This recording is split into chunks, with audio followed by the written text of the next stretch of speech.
आइए ना हमरा बिहारी। সড়কে ট্রাফিক আইন মানতে সাধারণ মানুষকে নিয়মিত সচেতন করেন পুলিশ, কিন্তু এবার সেই পুলিশেরই 4 সদস্যকে এক মোটরসাইকেলে চড়ে যেতে দেখা গেল। ঘটনাটির ভিডিও সামাজিক মাধ্যমে ভাইরাল হওয়ার পর শুরু হয়েছে তুমুল আলোচনা সমালোচনা। ভাইরাল ভিডিওটি ভারতের বিহার রাজ্যের, ধারণা করা হচ্ছে এটি পাটনা বা তার আশেপাশের কোনো এলাকায় ধারণ করা হয়েছে।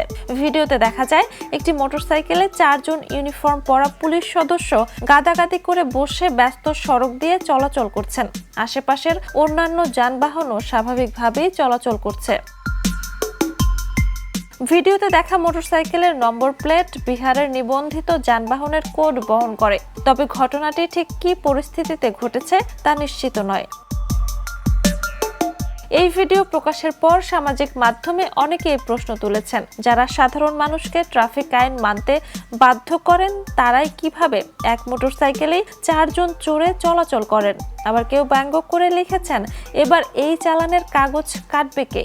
তবে ভিডিওটির সঙ্গে কোনো দুর্ঘটনা বা শাস্তিমূলক ব্যবস্থার তথ্য এখন পর্যন্ত প্রকাশ্যে আসেনি। Jhuma Mridha, the news.